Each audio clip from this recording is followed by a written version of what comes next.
Okay, this is what they call the extreme pressure machine. It's a lubricity tester. And what we're going to do is initially get the machine ready.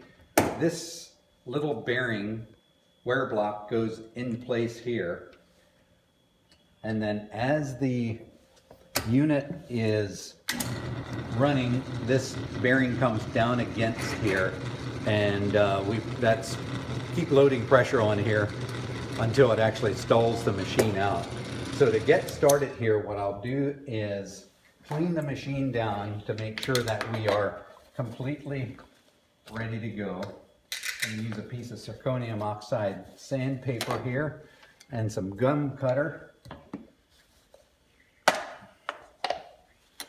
Just to get it completely free of any oil.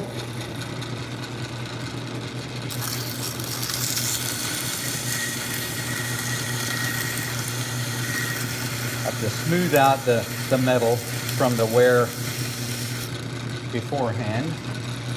And you can see that metal is really nice and smooth now. And we got a new bearing in here you might want to just take a look at. No wear on there whatsoever. This is our little oil galley we're going to put on here. Clip that on the side here. And then we'll put some 10W30 high performance motor oil in. It's a NASCAR oil. We could use a diesel oil as well, 15W40, but for test sake today we're going to use the race car oil. Pour a little bit of that in the little oil galley here, just so we have a nice bead of oil running around. And then basically what I'm going to do is bring this up around here. And the test is actually going to test 3 different things. Amperage on the amp gauge, wear on the metal here, poundage on the torque wrench, and actually it's 4 different things, and noise. So the 4th is noise. So we'll start out 0 pounds. Sounds nice and smooth. Now, just to warn you beforehand, as we start loading the torque wrench here, we'll have some higher decibels of sound. So we're starting out at 0. 20 pounds.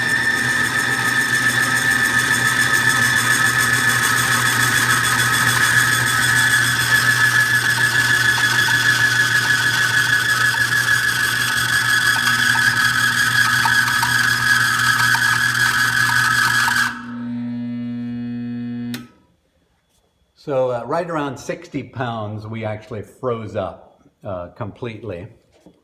Amp gauge was all the way up against.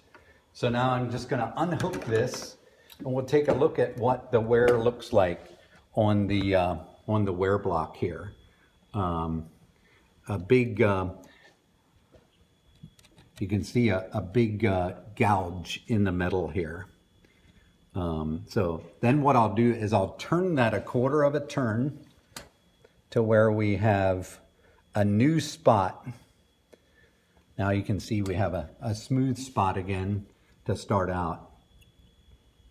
Right here, smooth spot, no wear.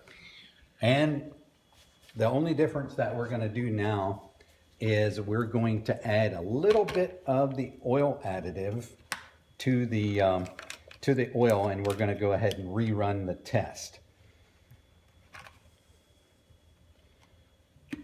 Get this little seal out of here. It's not going to take a whole lot. It only takes 1 ounce per quart. So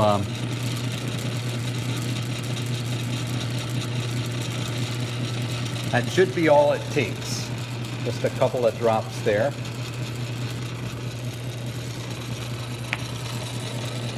And then we'll bring this up around and do the same thing. You can hear it's pretty rough because I'm not even going to bother sanding the metal off in between there. But now we're actually going to undo the turnbuckle here and load the torque wrench again. So again, we're at 0 pounds. By this time before, we were having an awful lot of noise going on. We're at 20 pounds already. 30, 40, 50, 60 pounds. That's where we were before. I'll keep loading it, but I want to show you how much. I'm going to actually shut it off and shut it back on again. Even under 60 pounds of load, you can actually pick up and shut off again. So let me shut that off and take a quick look at what the wear looks like on the metal. Barely any divot in the metal there compared to what we had before. So a very smooth shine. We'll go ahead and reload the unit.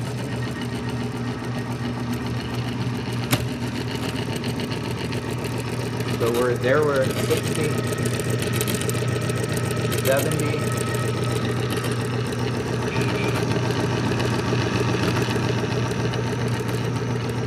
90, 100 pounds,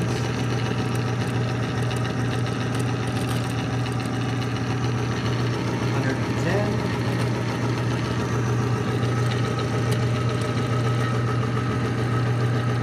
120 pounds is pretty much where, that's double where we were before. It won't quite restart under that load, but now we're actually double where we were before. Let's take a look at that wear again on the metal. So you can see barely a little divot in the metal there, as opposed to the one on the side here. You can see the big gouge on the side there. Here's what we did with regular oil. Here's what we did with the additive. So extreme big difference.